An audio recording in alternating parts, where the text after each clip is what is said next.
Okay, we are here on WPPM 106.5 with Representative Joanna McClinton of the 191st District and also the floor leader of the Democratic Caucus in the State House. Thank you so much for being with us.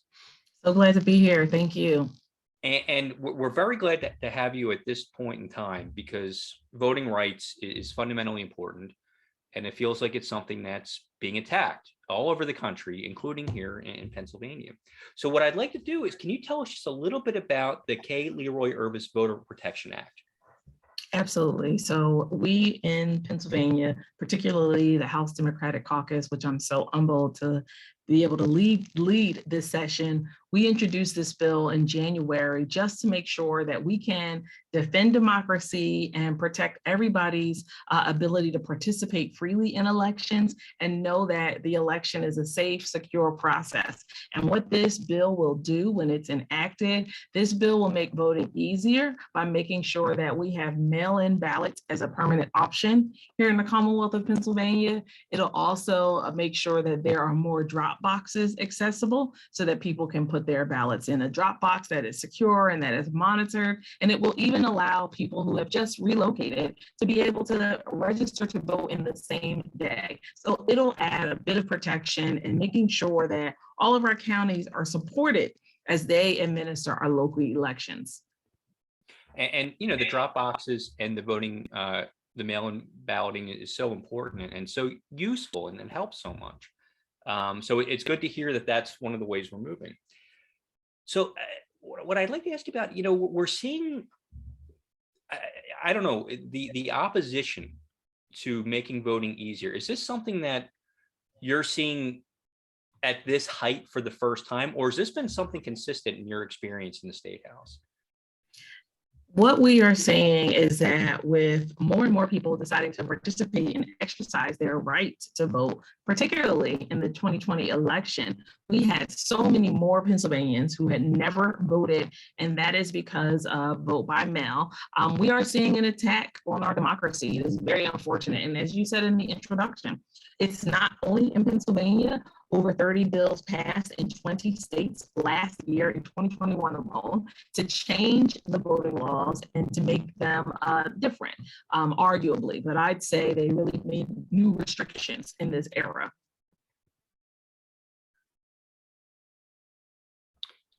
And so this next question, I try to think of different ways to word it, but this is the only way I could really think of it. How do you manage to work with other members of the House who are not only actively trying to limit voting rights in Pennsylvania, but also are so biased against Philadelphia in terms of school funding, gun laws, all these other things? How does that work for you? And is there any way to find consensus with the other side? So there absolutely is always a way to find consensus. I'm sure everybody has heard the saying, where there is a will, there is a way. The key is having the political will and the courage to do something. And so many of my colleagues across the aisle represent a variety of rural counties whose county commissioners have said, we need to have free canvassing as a part of the law. We need to be able to make sure there are more drop boxes. And because these requests have been made by their very own constituents, I am excited and confident to know that there will be a response because there is going to be a will. We are in the minority, but we're beating the drum, reminding everybody how important it is that people are able to vote without limit. And while these attacks aren't new, because throughout our entire history as a nation, someone says it's, a perfect experiment. We've always seen attacks on voting rights and restrictions that we've had to break down, whether we're talking about women's right to vote or people of color, specifically African Americans' right to vote. We've had to fight and we continue to fight. And I know that there will be a will so that this gets done. Politically, Pennsylvania is an incredibly diverse state in many different ways, but especially politically. When you look at your role as a state representative, especially in leadership, how do you balance the needs of different members from different parts of the state whose needs are so different than ours, but really anything you do is going to affect everything? How does that work? So the best thing to know is that while we are beautifully diverse, rural, urban, suburban, we have common denominators. Some of them are school funding. School funding, for instance, it unites those of us who are in cities and large districts that are underfunded with those who are in rural communities that have not experienced major growth in their tax base, and they too are underfunded by the state. So we're able to get common denominators, issues that we all care about, that bring us together to be able to argue and advocate, most importantly, for those issues to have progress in the law. Are you concerned that in the long run, a lot of people will tell you you need both sides to make it work. You need Democrats and Republicans.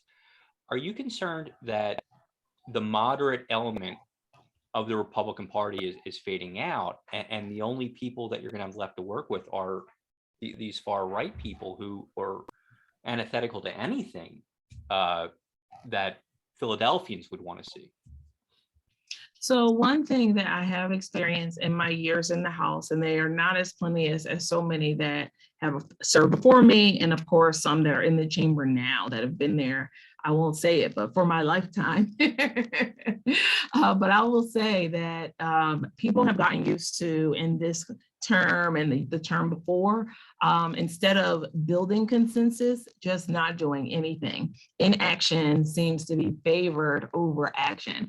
And it is very concerning that, whether you're conservative or moderate, wherever you fall on the spectrum, that people are saying, we don't have to do much. And it's like, no, we are elected to do work. We are elected to come into this building, and we have a very incredible democratic process that we're supposed to be able to sit down and work together. So I have not lost faith, and I definitely know that we have so much to do, whether we're talking about, safely getting everybody through the pandemic, getting out some of the federal care dollars that we receive from Washington, D.C. We have things that we have to do and that we can do together. And what is the cause of that inaction that you were talking about? Well, a lot of times it is political. It is deeply rooted in which party's in the White House, which party's in the governor's office. So much is a blame game, as opposed to saying, what can we do together? How can we be not necessarily united front in November, because we have some issues that we'll never see eye to eye on. But when we're thinking about 5 issues, there's at least 3 that we see the same way. And if we emphasize on the issues that are important to all of our constituents collectively, lowering property taxes, funding public schools, raising the minimum wage, these ideas are wildly popular amongst Pennsylvanians of all sorts of race backgrounds, ethnicity, political affiliation. If we would unite on those issues, we'd be more productive. And I think that there's a time coming, particularly during this digital age where people have been tuning in much more because of challenges throughout the pandemic, where they're going to demand that if we are not more active, that there'll be other people elected to do what needs to be done. I'd like to bring in Denise Clay Murray here on WPPM 106.5. Hi, and thank you for joining us, Minority Leader. We really appreciate it. I guess my question, to kind of piggyback on what you were talking about the inherent desire for bipartisanship on the part of your Republican colleagues in the House. If your constituent, I was always brought up to believe that when it comes to politics, your constituents determine what you do and where you go. If their constituents are telling them, these are the things we need more money for schools, we need voting rights to be secure, we need all of these things. What is the problem? Is there too much noise coming from the national party to make the local party not necessarily want to compromise? Or is this just the local party itself deciding that, we don't feel like we like stasis rather than movement? So unfortunately, Denise, the status quo has just become so much of an excuse for somebody to come out and say, we tried, but we couldn't do it, but there's always next year, vote for me one time. People are hearing that a lot, and they're getting a ton of excuses. And we certainly saw seeds of chaos, doubt, and disruption as a fallout to our 2020 election. And we saw, what I believe is, a ton of deceit in the last leader of the Republican Party. And as a result, it has definitely come down to local level government and seeing so many in different offices not governing, but rather continuing this spin out cycle of chaos as an excuse as we can't do anything, we cannot get anything done. And it's unfortunate. Now it's budget season in Harrisburg, and Governor Wolf announced his budget, which included more money for school funding and different things. There is a fairly sizable surplus that's sitting in the coffers of Harrisburg that was partially brought on by the money that the state got from the American Rescue Plan. How are negotiations going right now in terms of getting some of that money and applying it to things like school funding? So it is definitely budget season in the Pennsylvania House and the Pennsylvania Senate. In the House, our appropriations meetings have begun, and every single department that we fund to provide a variety of services to our neighbors across the state, they are testifying. They're making their requests for the next season. They're asking for resources. They're talking about programs they have in mind that will help combat the opioid crisis, the gun violence crisis, you name it. We have different entities testifying. So that is the first step. After we wrap up these hearings, negotiations will begin in the springtime, and June 30th is our deadline.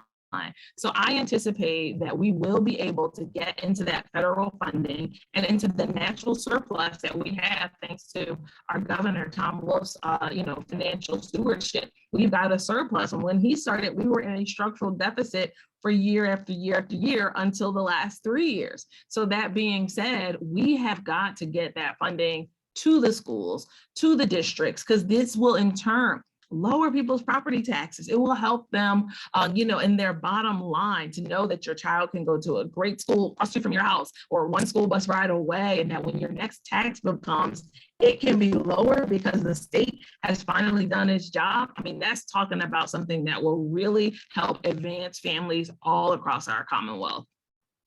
Now, you talked a little bit about the rural versus urban divide when it comes to the Commonwealth of Pennsylvania. I think it was James Carville who described Pennsylvania as Philadelphia and Pittsburgh with Alabama in between. When you talk to your colleagues about the issues that are, that are Philadelphia, that are perceived to be Philadelphia issues, but really aren't, even gun violence is a statewide issue. What are those conversations like?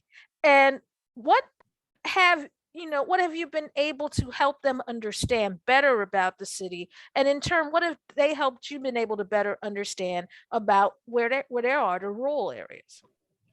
Well, the saying goes, Denise, I can show you better than I can tell you. And in my years in Harrisburg, I have made the best decision to bring people to areas of concern in my community to see it for themselves, because many times, although I'm a trusted messenger, it's not like being it. And I'll give an example. We have been working and we continue to work to change the laws that govern beer to go distributors and stop and goes, which we colloquially call these areas in our city, at least in Philadelphia. And these are sometimes just called delis, but there's no sandwiches served. And that's a whole nother conversation. But when I have brought my colleagues from different parts of the Commonwealth, even from as close to Bucks County, to see the issues and the problems that one business with a certain license and not enough ability from liquor control enforcement at the state level to monitor the situations, they are shocked.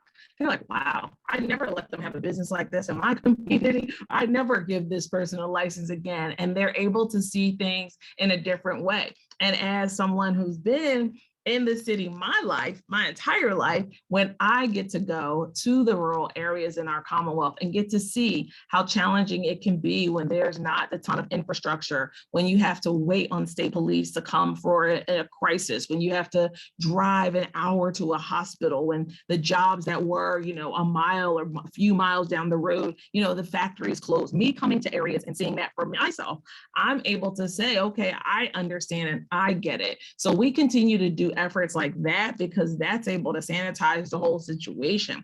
Everybody who does not live in the city thinks, oh, you got public transportation, you've got hospitals everywhere, you all are doing very well down there. You don't have any real problems. And we think, oh, there's lots of things that are great to live in a rural community. You don't have any problems. You don't have people that are using opioids. You don't have people that are, committing suicide by gun. But the truth of the matter is the leading cause of death for gun violence in the Commonwealth is among white men by suicide outside of our cities. So these issues are actually common. These issues we share. And the more we're able to almost sit down at the table and break bread together, the more we're able to see it from the other eye and perspective, and hopefully not just see it, but respond to these issues.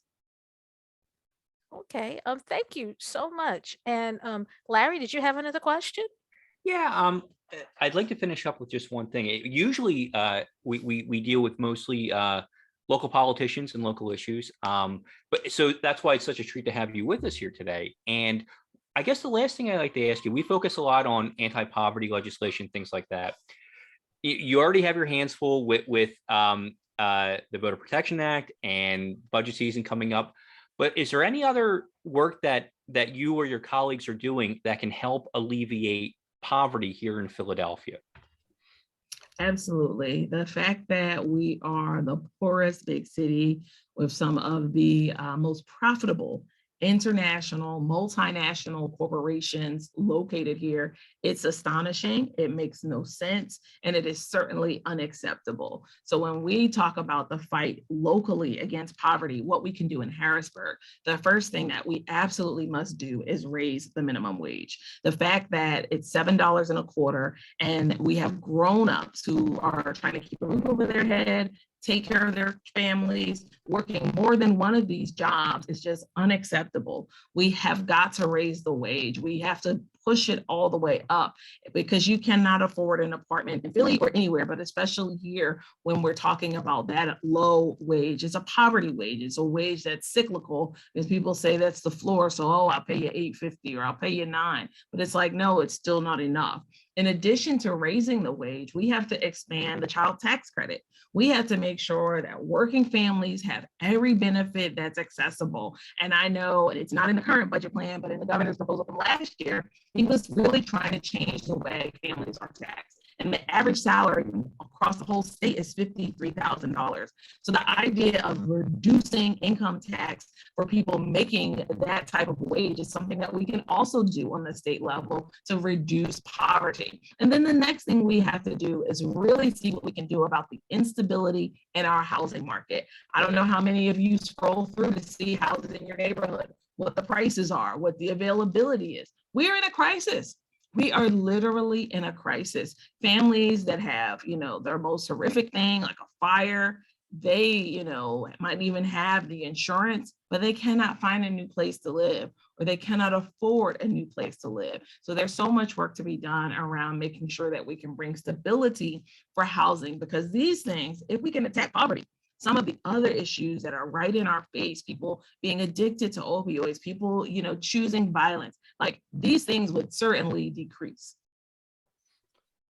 Representative McClinton, thank you so much for being with us. Yes, thank you. Thank you for having me. I appreciate this opportunity.